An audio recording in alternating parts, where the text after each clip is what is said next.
Welcome to true 9 news. Shri Ramanchopudi Nagalabhushanam విద్యా సంస్థల ఆధ్వర్యంలో రామకృష్ణ సేవా సమితి బద్వేలు వారి సౌజన్యంతో ఒకరోజు యువజన సమ్మేళన కార్యక్రమాన్ని నిర్వహించడం జరిగింది. బొజ్జిరెడ్డి కళ్యాణ మండపం నందు జరిగిన కార్యక్రమంలో రాయకృష్ణ మిషన్ కడప నుండి అనుకుమానంద మహారాజ్, చిన్మయ మిషన్ కడప నుండి శ్రీ తురాయానంద సరస్వతి, అచలానంద ఆశ్రమం, బ్రహ్మంగారి మఠం నుండి స్వామి విరజానంద మహారాజ్, హైదరాబాద్ నుండి టీఏఎస్ కోచింగ్ సెంటర్ నిర్వాహకులు, 2 సార్లు సివిల్ ర్యాంకులను సాధించిన శ్రీమతి ఎం బాలలత, ఇంపాక్ట్ ట్రైనర్ కుమారి సంధ్య పాల్గొని యువజనులకు సందేశం ఇచ్చారు. కరస్పాండెంట్ మాట్లాడుతూ పూర్తి అయిన తర్వాత కళాశాలల యాజమాన్యం శ్రీ రాచపూడి సాయికృష్ణ బద్వేలు ప్రాంత యువతీ యువకులు తమ విద్యా కోర్సులు వారి భవిష్యత్తు సరైన మార్గదర్శనం చేయాలనే ఉద్దేశంతో ప్రఖ్యాత వక్తలచి యువతకు మంచి సూచనలు అందజేయాలనే తపనచే ఈ కార్యక్రమాన్ని ఏర్పాటు చేశామన్నారు. స్వామి అనుపమానంద మహారాజ్ కడప వారు మాట్లాడుతూ దేశంలోని ప్రతి యువకుని కొరకు తపన పడిన వ్యక్తి స్వామి వివేకానంద అని అన్నారు.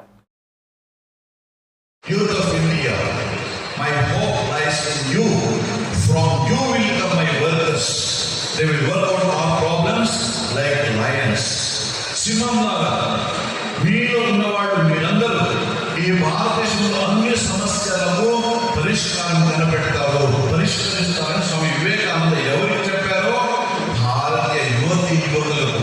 ఎప్పుడు 1897 స్వామి వివేకానంద ఇచ్చిన ఒక సందేశం అన్నమాట. ఇంకో విషయం చెప్తారు Swami Vivekananda, all powers are within you, you can do anything and everything అని చెప్పారు స్వామి వివేకానంద. నేను ఆ యూరోప్ అమెరికాను చూశాను, తిరిగాను. అయితే వాళ్ళకన్నా ఏ విషయంలో కూడా తక్కువ వాళ్ళు మీరు కాదు, మీరు కూడా అన్ని శక్తులు ఉన్నాయి, మీరు కూడా ఏమైనా సాధించగలరు. ఈ ఒక ఆత్మవిశ్వాసాన్ని నింపారు.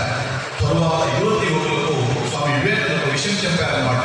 వచ్చే 50 ఏళ్ళు 1897లో స్వామి వివేకానంద చెప్పారు. 1897 వచ్చే 50 ఏళ్ళు మీ జాబ్ తర్వాత మీ క్యారియర్ మొత్తం మర్చిపోండి, భారత మాతని సేవించండి, భారత మాతని సేవించండి అని స్వామి వివేకానంద ఆ రోజుల్లో పిలుపునిచ్చారు.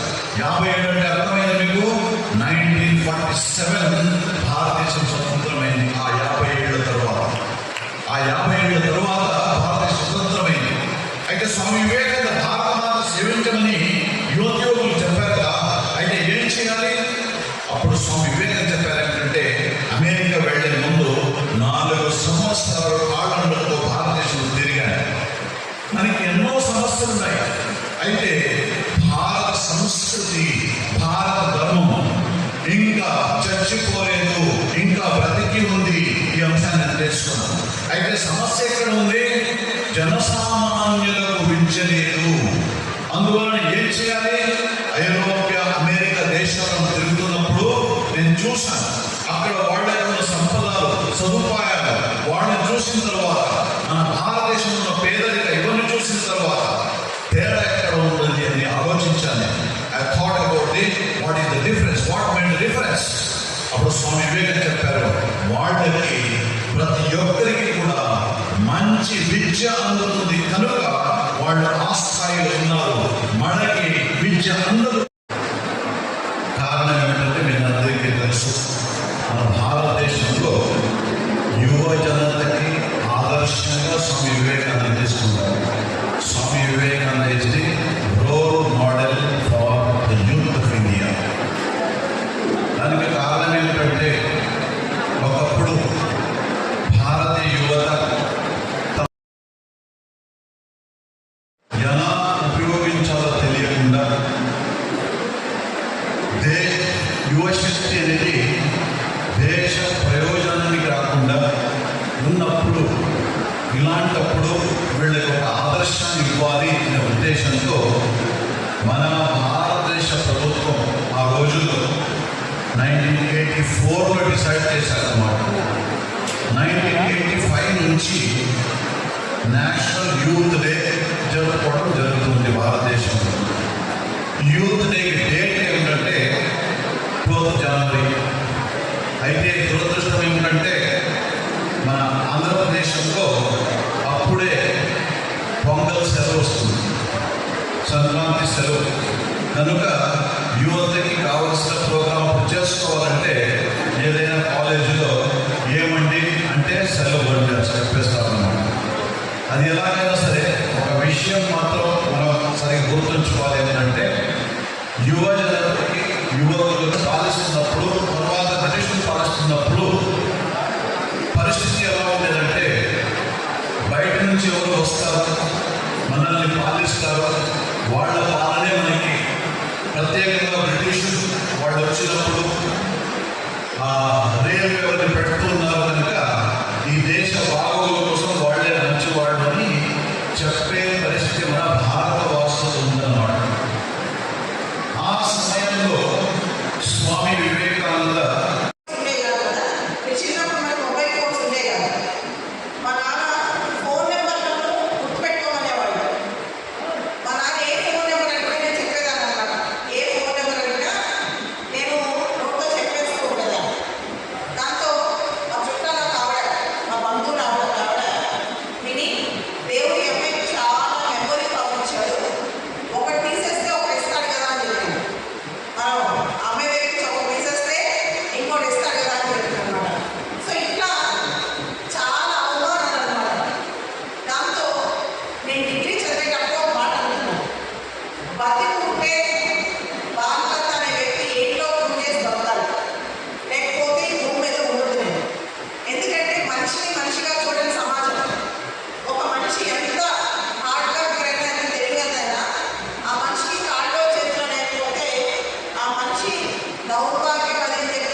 నేను ఉద్యోగానికి వెళ్ళే టైం తప్పితే నేనుండే డిఫెన్స్ బంగ్లా పెద్ద ఇచ్చాను అక్కడ మొత్తం నిండిపోయేది.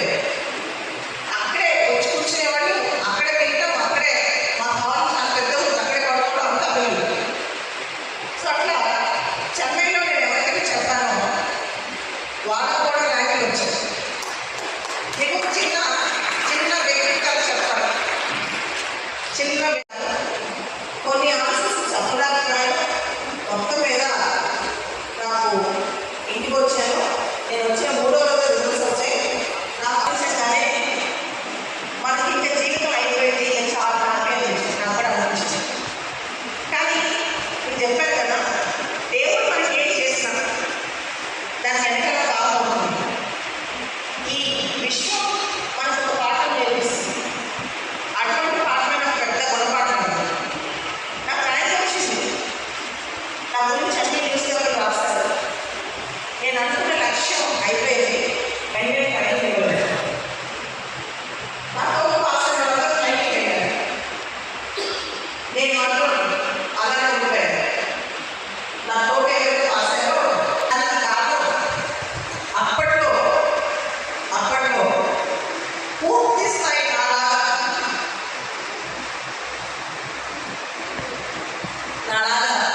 వాడు నెక్స్ట్ ఇయర్ పాస్ అవ్వడం మొదలయ్యారు.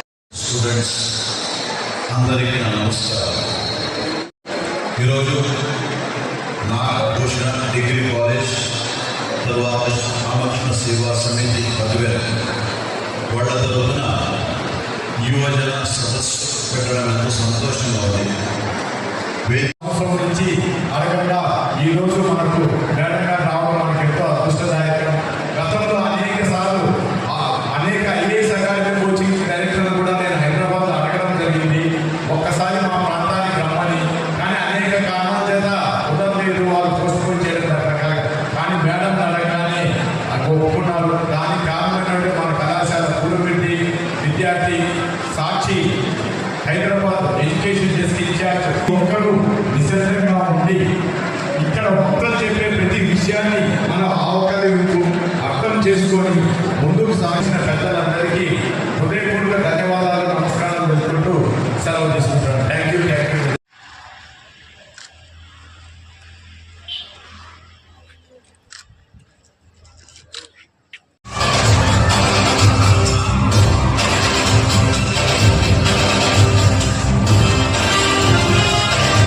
సామాన్య ప్రజలకు అందుబాటులో లేదు.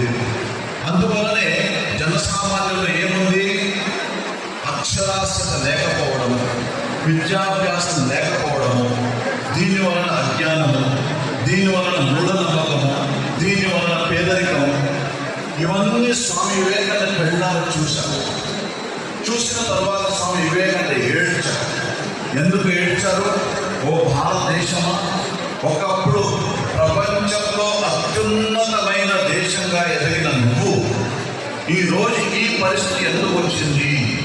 దీనికి కారణం ఏమిటి? దీనికి పరిష్కారం ఏమిటి? స్వామి వివేకానంద గొప్పతనం ఏమిటంటే ఏదో సమస్య వస్తే ఏడుతూ కూర్చునే వ్యక్తి కాదు. He was not a person to just sit and weep. He wanted to find a solution. ఈ సమస్యకి పరిష్కారం ఏమిటి? అప్పుడు ఆయనకి ఏం తెలిసిందంటే ఇతిహాసం బాగా తెలుసు స్వామి వివేకానంద. తర్వాత సోషలిజం అది తెలుసు, అలాగే సైకాలజీ స్వామి వివేకానందకి తెలుసు. అందువలనే ఆయన ఏం చేశాడంటే, ఆయన ఏం నిర్ధారణ వచ్చాడంటే దక్షిణ భారతంలో కన్యాకుమారికి వెళ్ళి ఆ భారత చివరి బండ పైన కూర్చుని 3 పగలు 3 రాత్రి ఆయన ధ్యానం చేశాడు. మామూలుగా సన్యాసి ఎవరిపైన ధ్యానం చేస్తారు? సన్యాసి ధ్యానం చేసేది భగవంతుడి పైన, పరబ్రహ్ముడి పైన. అయితే స్వామి వివేకానంద ధ్యానం చేసింది భారత మాత పైన. భారత మాత గురించి ధ్యానం చేశారు. భారత మాత యొక్క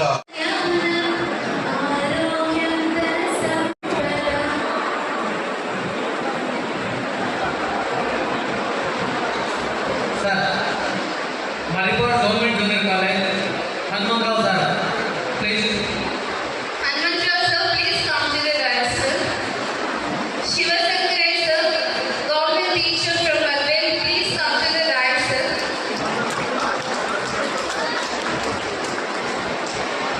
Shubham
తెలుసుకున్నది ఏంటంటే ఏదైనా సరే ఆ సందర్భంలో అమెరికాలో విశ్వ మత మహాసమ్మేళనం జరుగుతుందన్నమాట. దాంట్లో పాల్గొనడానికి స్వామి వివేకానంద బయలుదేరారు 1893. ఎన్నో కష్టాలు పడి, ఈయన సన్యాసి, ఏదో పెద్ద శ్రీమంతుడు కాదు, బిజినెస్ మెన్ కాదు. అమెరికాలో ఉండాలంటే డబ్బులు కావాలి. భారతదేశంలో అయితే బిచ్చ అడిగితే ఎవరైనా ఇచ్చేవారు. అక్కడ బెగ్గింగ్ వాస్ క్రైమ్. అయినప్పటికీ స్వామి వివేకానంద ఎన్నో కష్టాలు ఎదుర్కొని చివరికి 11 సెప్టెంబర్ 1893 చికాగోలో జరుగుతున్న ఆ విశ్వ మహాసమ్మేళనం